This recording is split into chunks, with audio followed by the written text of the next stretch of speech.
Hey guys, thanks for joining us for another Reviewers of the Lost Art. I'm Jimmy TR, and tonight I'm joined by Alanah Sees. SkeleTroy Blockbuster. Samantha, maybe. And Thomas Fyrehart. Swish. Nailed it. Boop boop. Tonight's subject is When Murphy's Law Strikes. Dun As a dun video- dun. Right. As a video producer, there's always going to be something that goes wrong. Sometimes it's one thing, sometimes it's everything.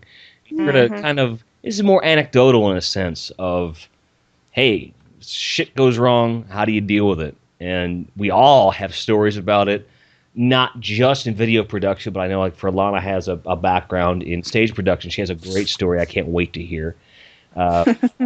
We've been there for each other when we've had things go completely tits up wrong, fucking crazy things falling from the sky. This video is not meant to be made.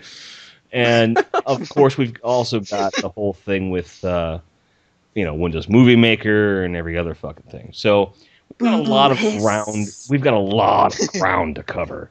I will open the proceedings with kind of a recap of something I mentioned in the last episode, which was the whole tripod incident.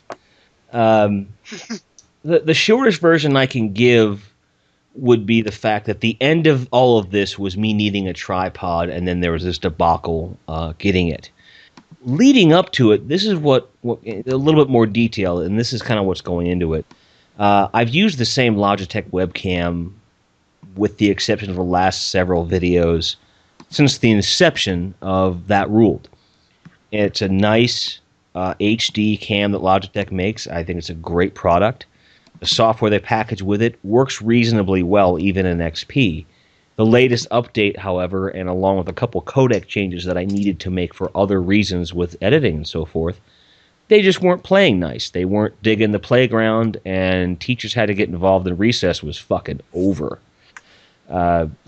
Ultimately, every time I try to capture something, it would either use up so much of the system resources in my computer that I'd be losing frames like crazy, or it just wouldn't boot at all, or it would crash before I even opened the fucking thing. It was just horrible. And then I tried a myriad of different softwares that are out there, and most of them worked okay, but the ones that worked okay, there was a couple different problems. Either they wouldn't recognize the ability of the cam to capture in HD, but they would work great, or they'd recognize that, and I'd just see the frames dropping like flies. It was horrible. And it's not cool. It's just something that I can't have it. I can't have it, because it's bad enough that I'm using a webcam in the first place. I'm like, man. So ultimately, I just decided to scrap it, go with the standalone camera that I'd have, and then use them like this very mic I'm using right now, and it came out pretty well. But that was like almost a 3-day process to go through, and it was really, really heartbreaking to have to deal with all that. And if you look at the bloopers for the Bloodsport video, you can see that I literally lose my mind. Most obviously when the air conditioner comes on. I'm not going to spoil it for you. That's part. Yeah, that was. I mean, I really almost ripped my shirt off there. That wasn't. It was. I was really, really, really upset at that point. But that video came out so well. So I was really pleased with not just the technical aspect, but everything else in between. So if there's a message, before we get into these other stories, if there's a message for this one, it's that if it's happened to you, it's happened to somebody else. And if you don't know how to fix it, reach out. Someone can help you, even if it is just to provide moral support. That's why we're here. That's why we do this. So we're telling these stories not only to entertain and inform, but also to let you know that, hey, it's not just you, it's every fucking buddy. Mm-hmm. I should trademark that, every fucking buddy. So, Here to guide and advise. So just by the nature of the fact I've already mentioned her by name, and I thought this story was really cool and I wanted to hear more about it, I'm going to defer to Alanah Sees, because I want to hear this story. I think you know what I'm talking about. Yeah.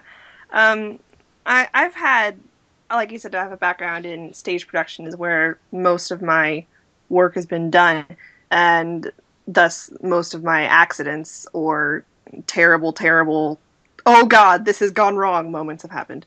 But I think one of the best and earliest examples I can think of, I was in high school still, and I was doing a production of You're a Good Man, Charlie Brown.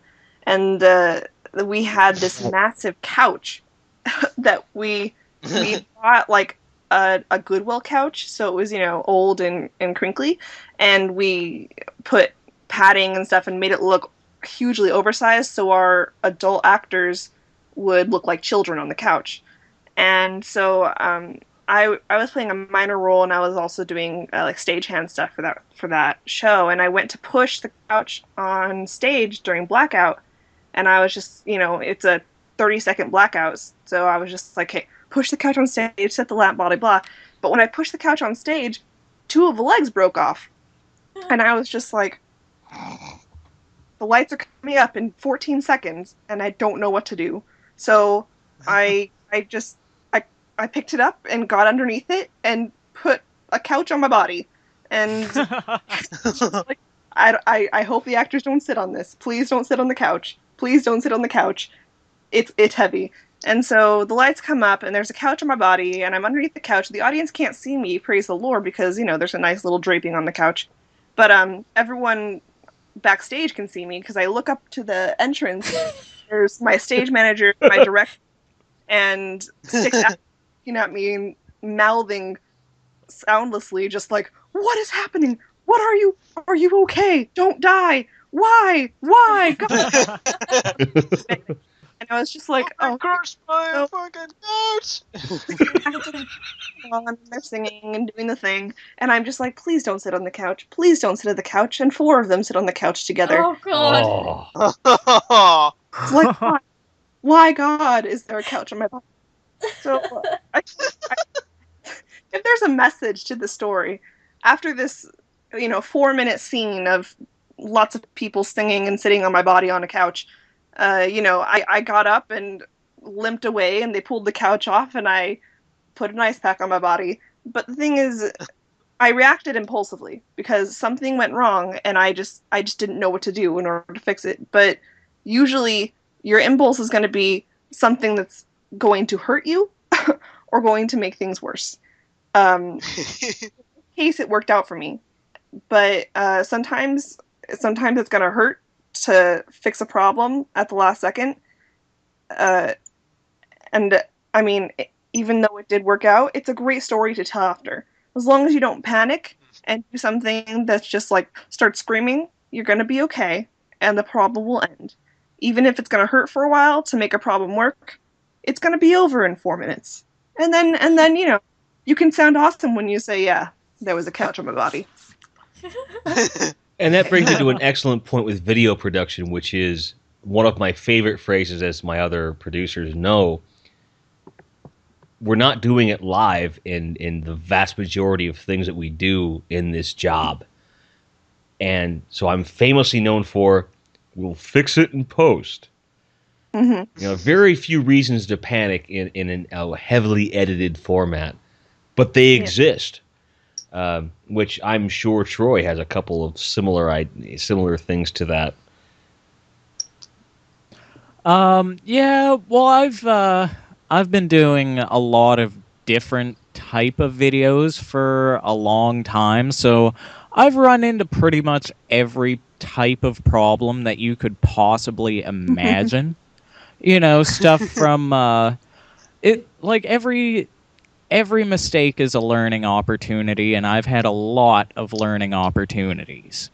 Things to pay attention about, like when you're putting your session file together, you have to make sure that your video sizes are right, your audio compression's correct.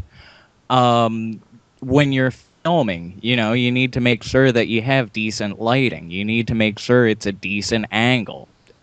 Focus. All these things are simple little things, but they're so important. And a lot of the times you don't realize, you don't think about it until you've made that mistake.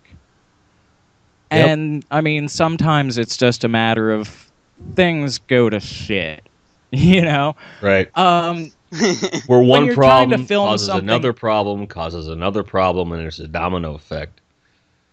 well, that's just it, right? Like, we're not, multi-million-dollar producers with our own fucking studios and all that stuff, right? So sometimes you'll have, like, you'll set everything up, all your props and everything else you need for what you're doing. You have to wait for the right time of day to get the right light. You need to sometimes wait for the fridge to stop when you're recording in the kitchen. And then when all of those things finally stop The phone and rings. you start recording and you get like 14 takes in and the phone rings, it's pretty irritating. That's still one of my best Fucking cuts of damn anything it. we've ever done. It's so What funny. the fuck? Who's calling me? Oh But my God. that's a case in point of, me taking something that was just a flub and turning it into something that I thought was gold. Okay. It pissed me off enough that I wanted to work it into the video. So I did. Yeah, and I started doing bloopers as an example, kind of a piggyback to that. My first bloopers video was a view to a kill, and the reason for that is because there were so many fuck ups I couldn't not do it, and I had just not even a day prior to that shoot had said to a friend, "Man, I'm never doing bloopers videos, man. I love them, but I just don't think that anything I would have blooper wise would be funny enough to put up." Sure as shit, the next day I do the shoot for View to a Kill, and I even say it right in the bloopers reel. I said I'd never do one, but I have no choice but to do them now because I'm fucking up so much. It's funny. And you become really conscious of it, but then you almost have fun with it. So you learn to make fun of yourself and have a sense of humor and run with it. And I've done a bloopers reel for just about every video since, because I know that I've made the mistake and there's humor in it, and some people enjoy it. Facebook is a great example. I have a lot of friends on Facebook that I know for a fact do not watch my reviews, but they will watch my bloopers because they like seeing me fail. But it is still a view, and I'm still entertaining people, and it's something, making something positive out of something negative. When no matter how bad things get, you have to maintain your sense of humor. Whether you're going to do a bloopers reel or not is irrelevant. The point is that at the end of the day, your job is to entertain and or inform or enlighten your audience. And if the end result does that, that's all you could ever ask for. And if you're having fun doing what you're doing, it makes the process even more fun. When you're editing something and you come across a part that you flubbed, you might have a laugh, and that laugh might last a few minutes where you've ceased breathing. Yeah, you're just laughing so hard, and it's a good break from what is sometimes a very stressful process. I've had edits where, on one hand, Control Z can be your absolute bestest friend ever, I love Control Z. and sometimes it can be your worst fuck enemy. I recently had to change settings in my editing software because it has a limit on how many functions it will keep in the cache. I actually had to redo about an hour's worth of work over a Control Z fuck up. Ugh. Because what I was trying to redo was completely out of... Well, I had done a Control Z on something very small, one little thing, but it had erased something I found out right after that I had to redo.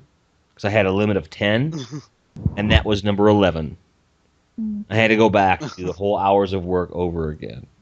It was one of my earlier videos, and I'm so grateful that as you go on, you get better at certain things. They become a bit more streamlined and so forth. So, but I mean, being that you've done videos so long, Troy, do you have anything like that where it was a combination of a software limitation slash, oh, I can't believe I just did a keystroke or a hotkey, like something we were talking about earlier, like a hotkey that just fucked your whole project, and you're like, fuck,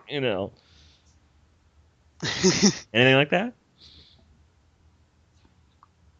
Troy?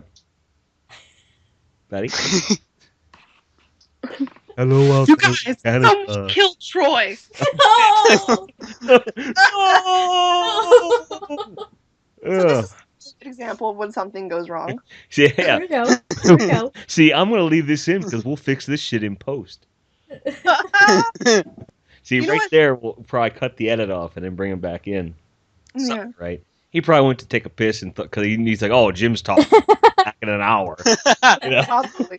What's his face? The Raw podcast. That's how it goes. For those of you at home who listen Awesome. religiously, and I'm looking at you, friendly neighborhood librarian, because I know you listen to all of our podcasts, and we love you. Thank you very much. As long as I go on and ramble in these podcasts in the edited form, in the raw form, it's a fucking ordeal, and I know that. It's fucking fun. Since we're waiting on Canada to release Troy from his internet prison, I'm free. Whoa! What happened? What happened? What the fuck? Holy shit. What just happened? What was that about? That just freaked me out, dude. Sorry, was there a question for me? My buddy Matt came over and I had to go unlock the door. Totally was. And I was like, hello out there in Canadian land. And I was like, oh. And then we went on this whole thing. I'm leaving this whole thing in because this is too perfect for the podcast. Because we thought something totally fucked up. Perfect. What I was talking about when you went to unlock the door was how a software limitation combined with a simple error can create an issue where, like I was talking about having, like, you have a 10 limit on the undo and everything. And that combined with just hitting the wrong hotkey just fucked a whole project up. And having to go back and redo that work. And I was asking if you'd had a similar situation occur, and maybe not necessarily the solution at the time, but what you did later to avoid that moving on with the next project. Does that make sense? Yeah, well, that's another thing about Premiere is it doesn't have like that 10 undo limit. It gives you 100. But that can lead you to undo a lot more. So you can be working on something for hours and go, this doesn't look at all like I want it to. Control Z, Control Z, Control Z, Control Z, Control Z, Control Z. And you're just like, fuck, I just wasted like 4 hours of my time. Yay! Oh, like you mean like in Good the reverse? thing I can undo like 400 things. Do you mean like the reverse where you did a whole lot of fucking work that you found out was useless and then undid all of it on purpose? Yep. Ooh. See, and that's something else too. It's a weird thing. Not only that's a sort of thing like where the animation aspect comes in, right? I don't really know what I'm doing until I've done it. Like you don't know how to animate like a walk cycle or a run cycle until you've actually done it. And sometimes, you'll be editing things and go, okay, I need to, make each of these frames like 2 frames long, which would essentially be like 15 frames a second. And then you look at it and go, wow, that's way too slow.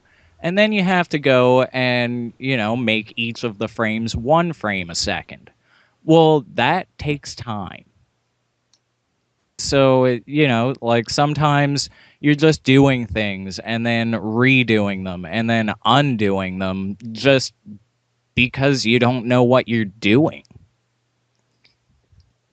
It's the whole making mistakes is a learning process kind of thing. Hello? I'm here.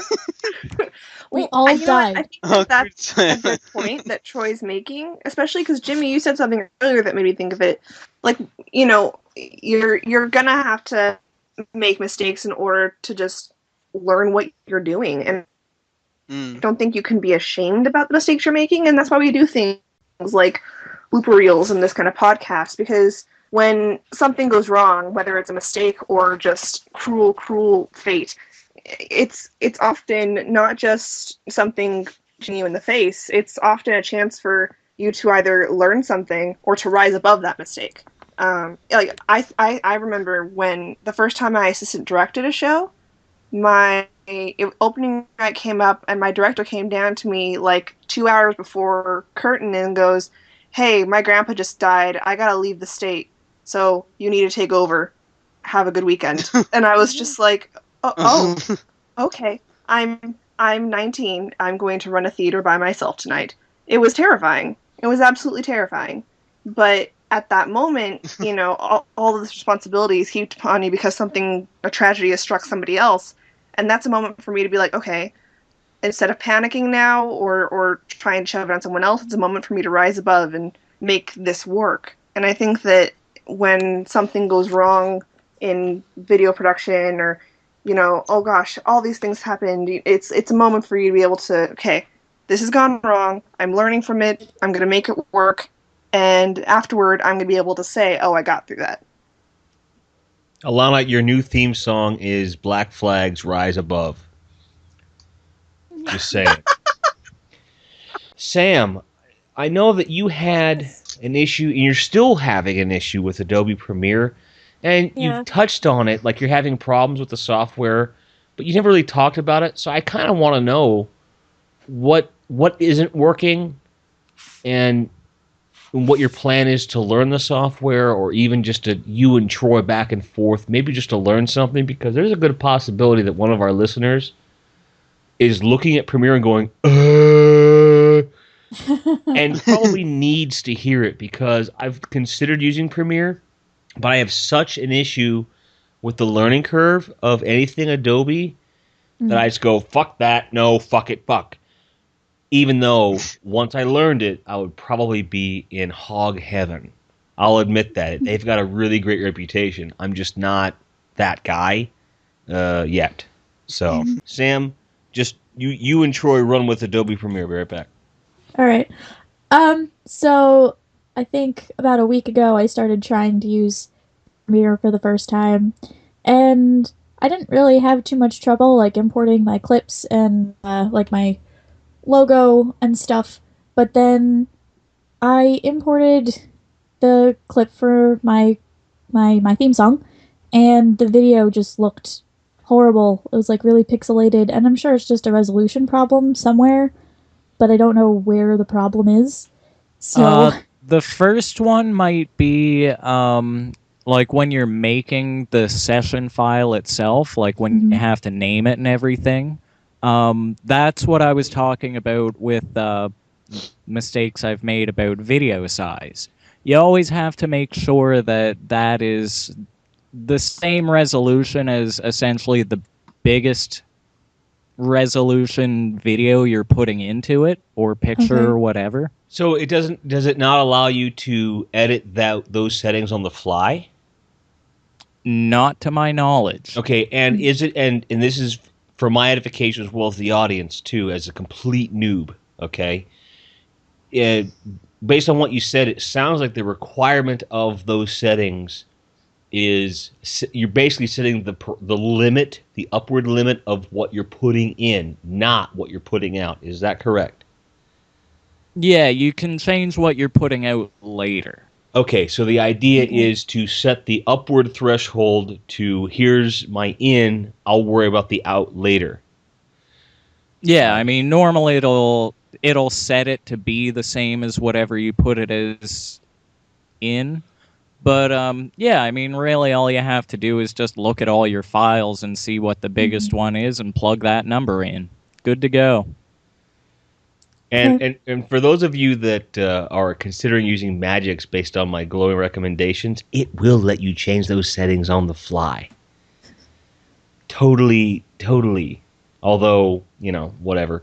But that's interesting because I never considered that an editing software would have that kind of limitation.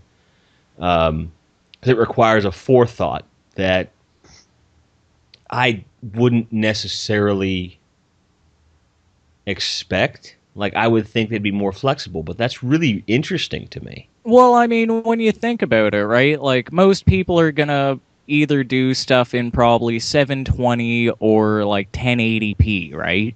Right. So that's all you have to set it for.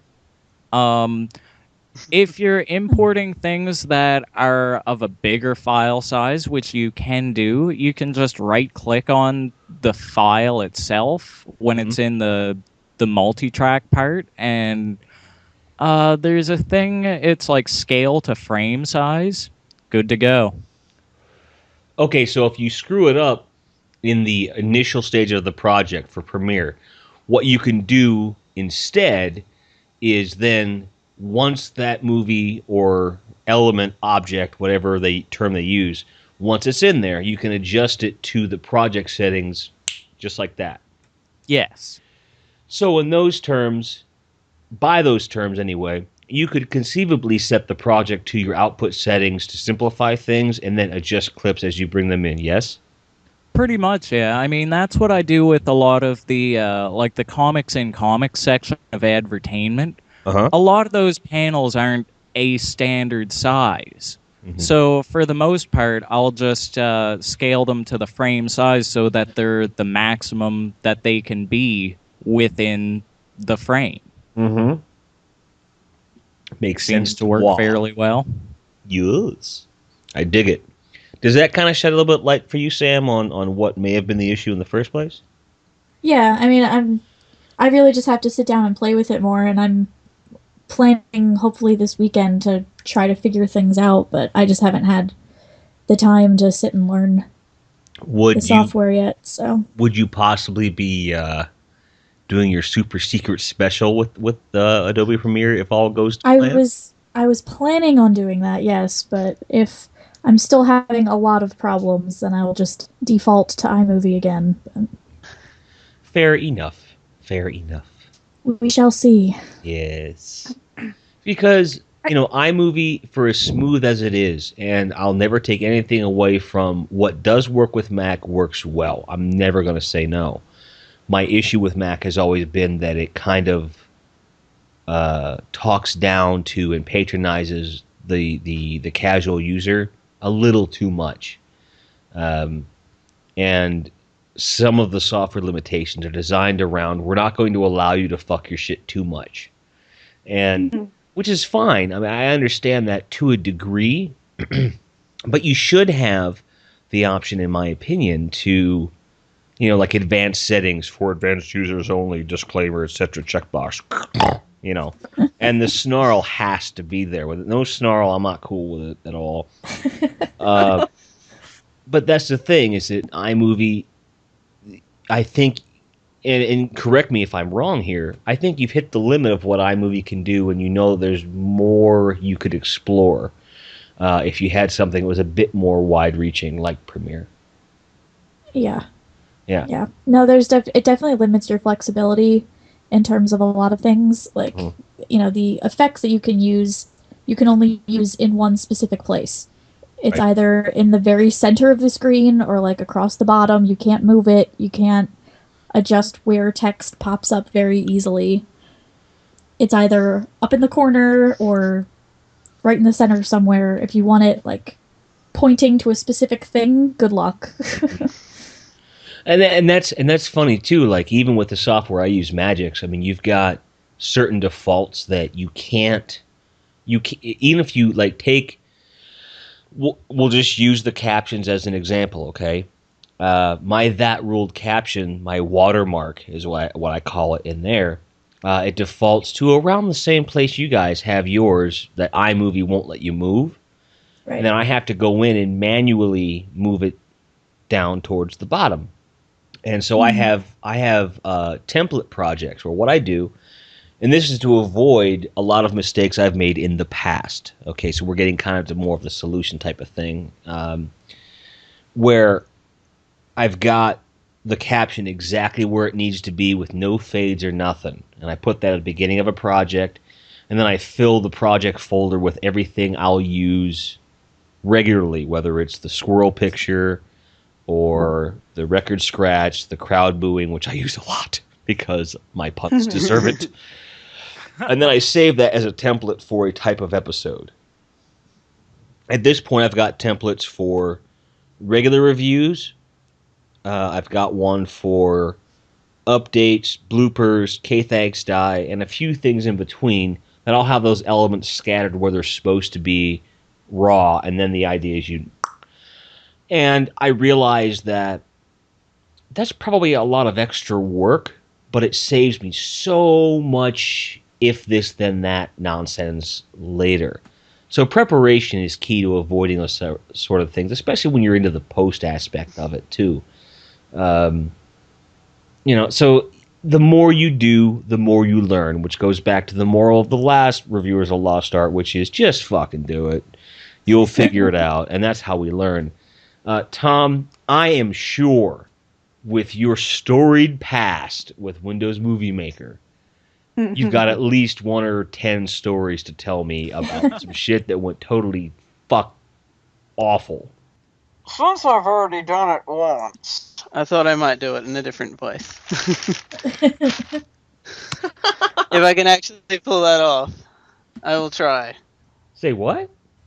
Well, I was thinking if I'm gonna, I might as well do it in a way that's different. So I that's why you did that, and that's why it's funny.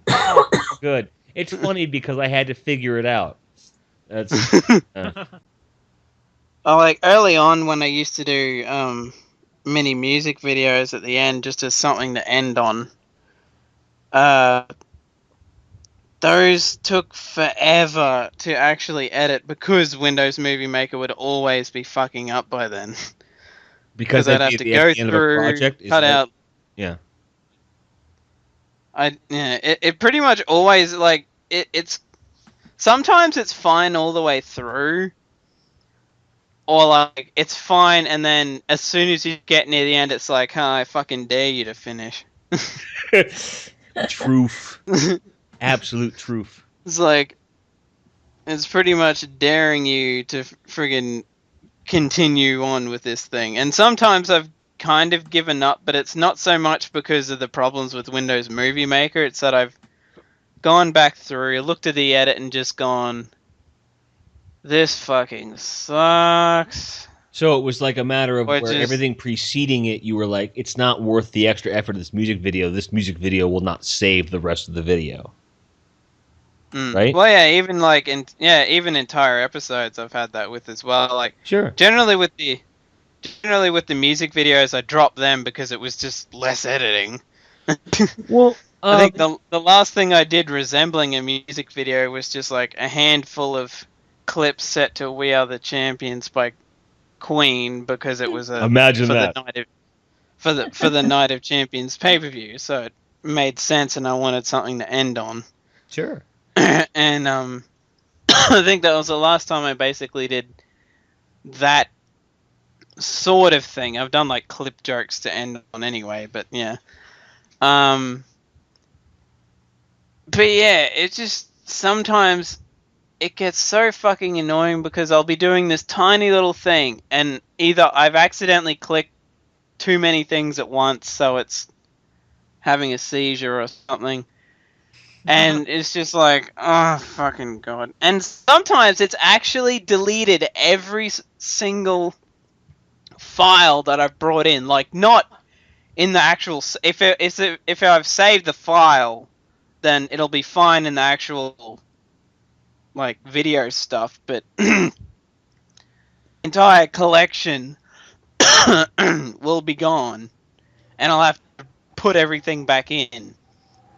Which wasn't as annoying, because at some point it was like, oh good, now I've got less things to fucking keep track of, because it just wiped the slate clean.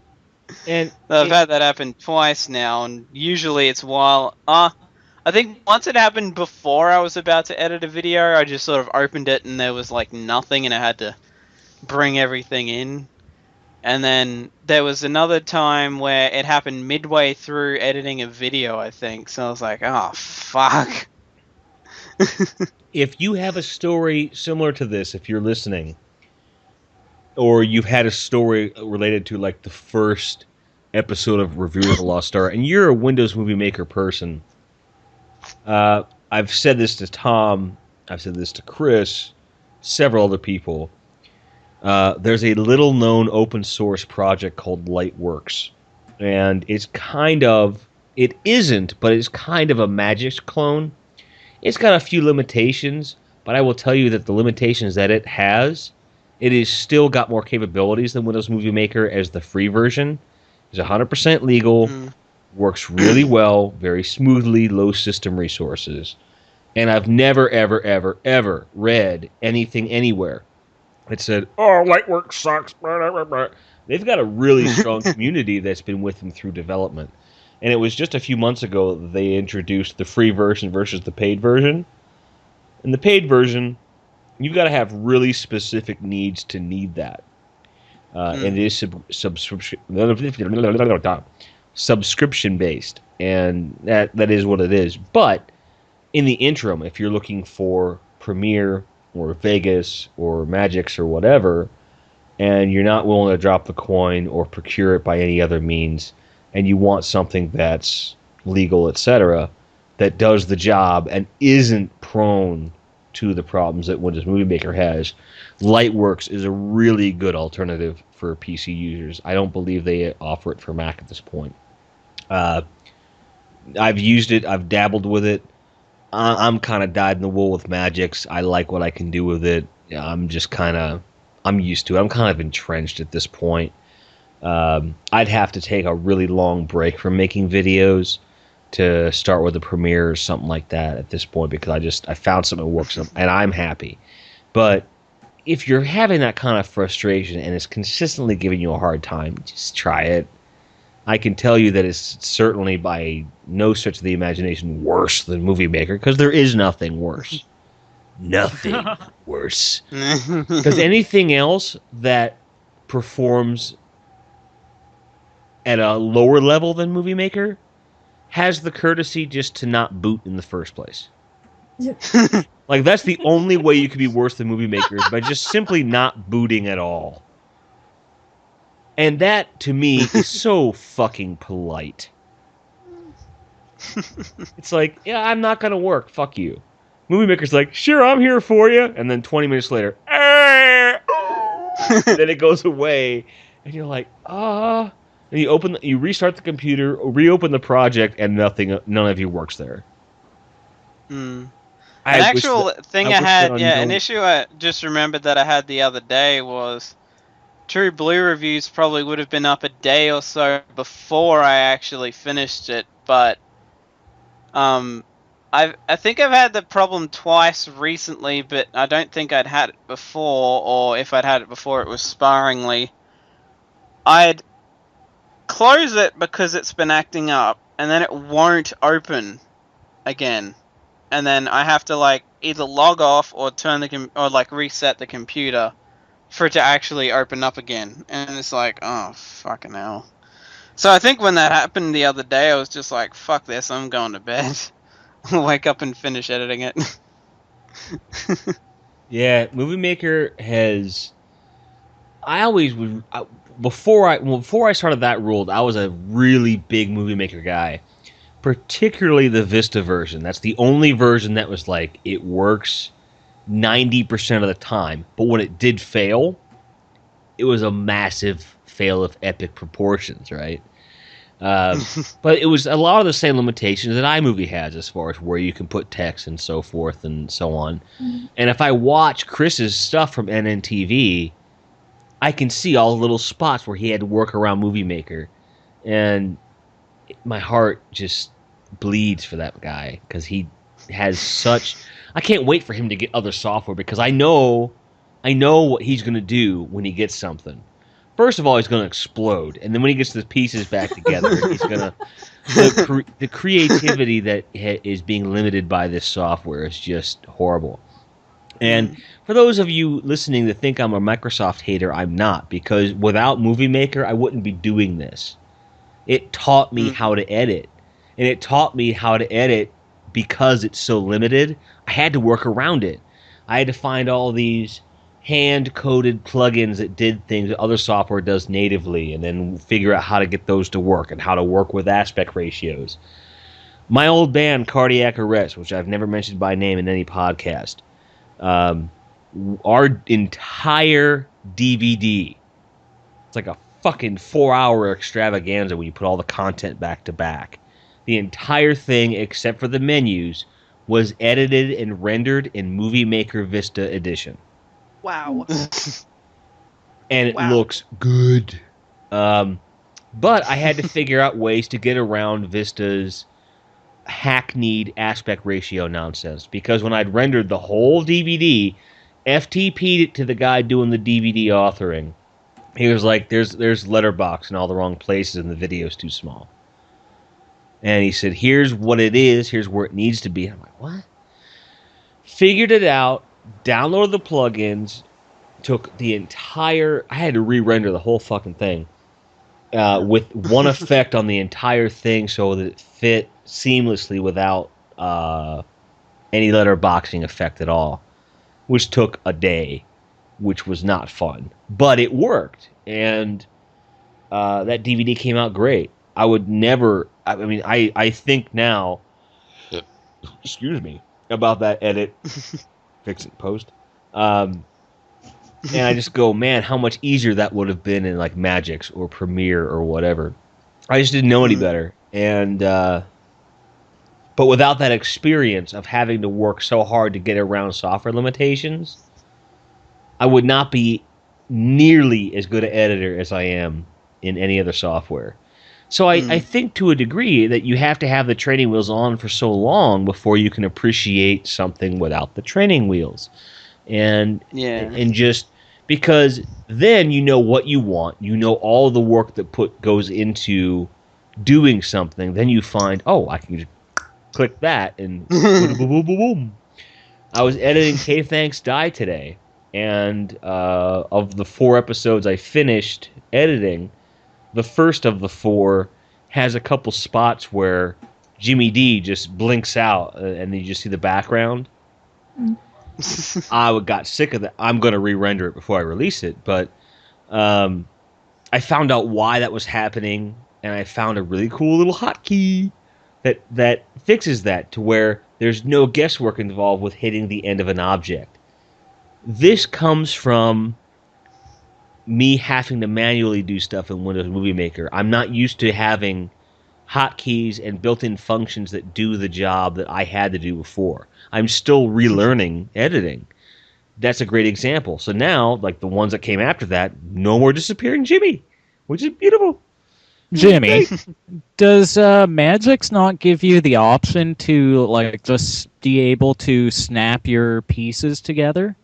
It does, but here's the problem. Because of the fact, like for example, with K Thanks Die, I shoot in full 1080p 30 frames per second. I convert it down to an MPEG-2, which is as close to lossless compression to 720 I can get. With the conversion software that I use, it forces a 2997. Okay? So there's a slight loss, but when you're taking more frames and cutting them into fewer frames, it's not a huge deal. But it does become a slight issue in editing, because when you do a cut, depending on where it is, you've got that 0.3 that they're kind of fighting each other, you know? So if you can't extend the cut just by dragging it, or the zoom function on the timeline edit isn't quite fine enough, the snap doesn't always give you a perfect, seamless transition, because it's trying to compensate for the frame rate that you've chosen for that edit, right? What you end up having to do is just kind of manually get around it in a sense. So what I've learned to do is just do the manual snapback with the little hotkey, and Bob's your uncle. It's fine. And then if there's still a seam, you just pull it over and everything's fine. So does it do it? Yes. Does it always work seamlessly? No, but there are ways around it. Okay. Because, that sort of thing does happen with Premiere as well. Like, sometimes the end of an audio track will be not quite a frame. So then you'll have to... I generally just, get rid of that half a frame so everything is even and smooth. And then you can just snap things together. K-Thanks Die being the example, right? With those cuts being so quick, usually I can just solve the problem by pulling out half a frame out of the previous cut, because they're so quick. So it's not a huge deal, and that's really the only show I've done so far where I've had that problem consistently. If you look really close in Bloodsport, there are a couple of those in there, because it's just like, 20-minute video, 15 hours of editing, I'll let one drop frame fly. I don't think anyone's going to be like, oh, you suck! If you look at the rest of that piece as an overall edit, it's like, that's pretty fucking good. I'm pretty proud of it. But when you're dealing with a 1-minute video, that's no drop frames are acceptable at all, because you've got this one cohesive piece that's got to hit in between the eyes. And that person watching a 1-minute video, they're going to notice, especially when it's a weekly series like that. So I'm really anal retentive when it comes to something like that. The longer videos, I'm a bit more forgiving, but not with those. Not even close at all. So, Sam, was there anything...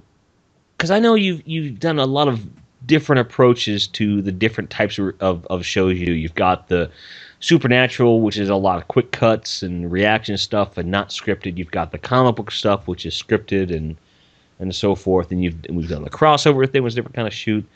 Was there anything where you kind of had to fix it in post, where you didn't know the problem was coming, and then you got there and you went, oh, fuck, now what?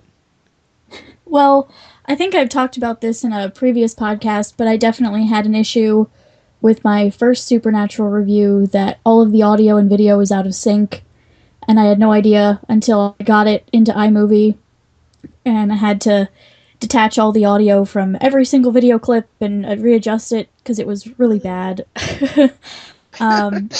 So that was the first time something like that happened, which, was like day 2 of my experience with internet videography.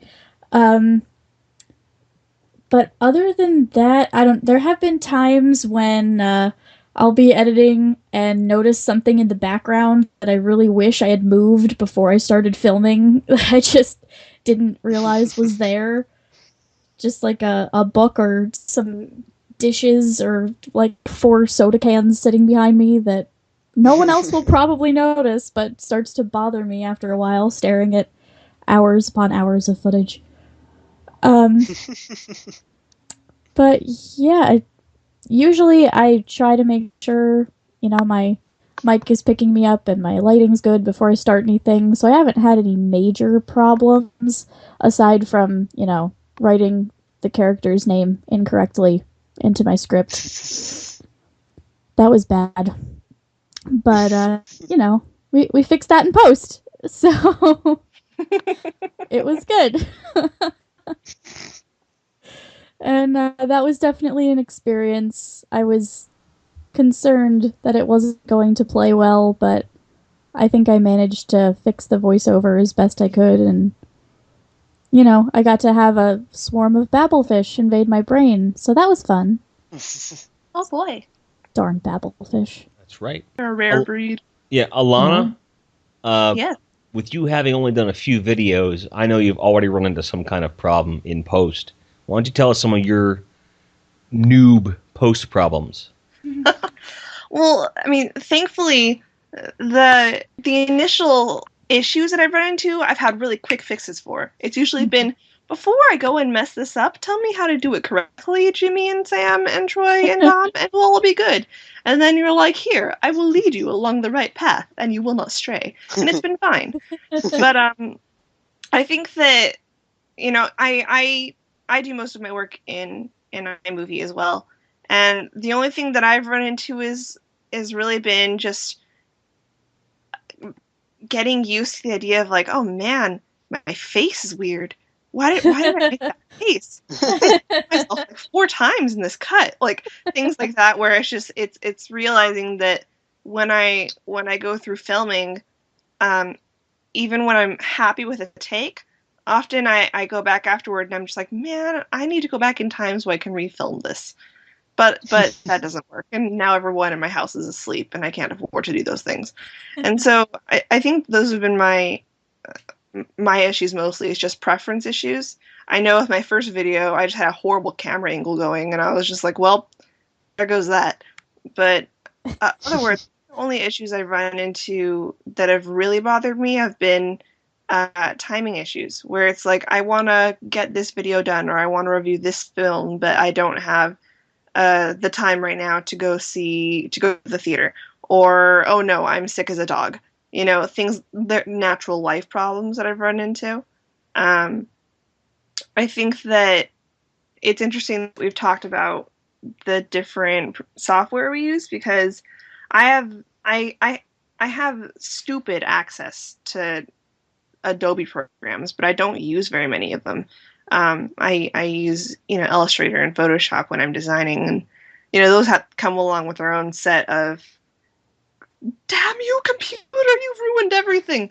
But I have not spent a lot of time working with Premiere, and I really should, because I have, you know, this beautiful CS5 software sitting here like, hi Alanah, use me, but I never have. I bet you get that a lot. Huh? I bet you get that a lot. Yeah, it's true. It does happen. I think that me.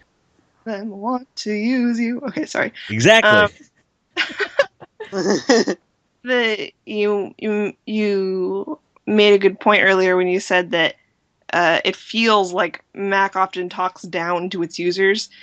At the same time, because I'm so new in this specific medium, I feel like I'm really glad that Mac has its kid gloves on when I'm using iMovie, because I'm like, oh, if I press here, it lights. Okay, cool. You know, I feel like, oh, and then I can walk through. And right now, I'm happy to have those training wheels. I do think that once I get accustomed to the feel and the routine of this, I'm going to want to move on to software that's going to allow me to do bigger and better effects. And I think... Yeah, because I think that speaks to a very important point that needs to be made. Nothing wrong with iMovie. Nothing inherently wrong with Movie Maker as a concept, right? Mm-hmm. But you're going to hit a wall pretty quick with those softwares, and it's okay to say, I've outgrown it. Even if it's just 1 or 2 videos in where you say, okay, I've got the basic idea of the concept of cutting, transitions, things like that. Don't be afraid to do something new, which would conceivably open you up to a whole other slew of fucking Murphy's Law. But that's the adventure. Oh. That's the fun. That's the epic journey that you take. Yes. Yeah, and I mean, I do have the opportunity to deal with a lot of free programs that I don't get because of the connections I have in the film industry. So I can just go down to a studio and be like, hey, can I have the new Toon Boom? Thanks. You know, and they'll just give it to me. And like, so when I have access to programs like that, I don't understand, like, I don't see a future where I don't use them, you know? Of course. When I have access to someone just going to hand me my 7, I'm not going to be like, no, I'll take it, you know? So I think ultimately we've kind of come full circle once again, where this type of work, whether it's a hobby or a career or somewhere in between, where I'd say that we all are in this podcast, at the end of it all, you have to be willing and able to have fun, even amidst these kind of disasters that can occur. So, as long as you're having fun and you're learning something, there's no such thing as a complete disaster. Something good could come of it, even if it is for the next project. So, ultimately, just put your head down and do it. And if you hit a brick wall where you have no idea what to do, there are dozens upon dozens and scores of people that have dealt with it. Google is your best friend. And if Google doesn't help you and you're dealing with something that you've heard us talk about even in passing, forums.thatruled.com. Ask us. And if we don't know the answer, we probably know someone that does. We're here to help you. We hope these podcasts entertain you and inform you, but at the end of the day, this is kind of meant to be a support group, and we hope you'll take advantage of that. One last tip I'd like to give if you're working on something that's really complicated or frustrating and you don't really know who to turn to and Google isn't really giving you any information, sometimes it's better to just go take a nap. Seriously. Yes. He's right. Sometimes all you need is a little recharge for your brain, and you go, oh, wait, this thing is right here. Why didn't I think of that? Well, it's because I was editing for 7 hours and I couldn't think of it. Sometimes just walk away, go watch some TV, take a nap, go eat, do something that's not what is complicating your brain. So again, aside from the software and the cameras and the knowledge and know-how, the tools that are most important for a video producer are calories, water, sleep, and more sleep. And caffeine. Yes. And moral support. Yes. Yes, And definitely add moral support support. to that, because there's nothing worse than being stuck in the dungeon of, like, I've been stuck in the dungeon of design editing for hours upon hours upon hours alone, and that's the worst feeling, is when you don't have someone to yell, "This sucks," to, you know? And I know that I know for a fact, without her coming out and saying it, Alanah will be stuck in our group chat that we have running pretty much 24 hours a day. And I'll be like, hey guys, new K-Thanks die. She goes, oh, good. Go look at the new K-Thanks die. And yes, for those listening that are avid listeners, yeah, I have the next 4 done. And yeah, everyone else has seen it but you. and they're all like, ee, which is great. So it even if it's just to take time away, whether you're watching Monster Island Buddies, dude, man, if you're listening, love your show. Got me through more edits than I can fucking count, and I'm so fucking happy you're still doing it. Thank you. Or one of your fellow producers, or even one of your old videos. Sometimes watching one of your old videos that you know was a technical problem and you got through it, that can inspire you. And then go make a goddamn sandwich, and then you sit down, eat the sandwich, get a cup of coffee with your sandwich. You're good. You're good. You need to stop saying sandwich. Sandwich. Please, stop it. Sandwich. I'm just imagining Sam drowning in bread. Sandwich. But that's so true, though. I know when I'm having trouble finding a plot line when I'm writing, if I'm just too frustrated and it's 3 a.m. and I'm angry and I can't sleep, then I'm just like, forget this, and I'll go back and read something that I wrote a few years ago that I know was hard that I got through, and then I'm like, I feel better about all the things. And then I can go back and get back to writing eventually. Exactly. So when things get tough, seek somebody out or seek solitude, whatever the case may be.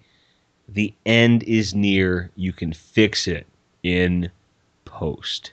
You can fix it in post. Which Yes. we will talk in far more depth about Post in a future Reviewers of the Lost Art. I can feel it. Yeah. In your bones. You like that, Governor? In your post. In your post. Sorry. The game is afoot. Yeah. Thanks again for tuning in for this edition of Reviewers of the Lost Art. For ThatRule.com and the rest of the podcast, I'm Jimmy TR. I'm Alanah Sees. I'm SkeleTroy Blockbuster. I'm Samantha Maybe. And I'm Thomas Fyrehart. Thanks so much for listening. We love it. If you need us, we're here. Forums.thatrule.com. Take care, guys. See you later.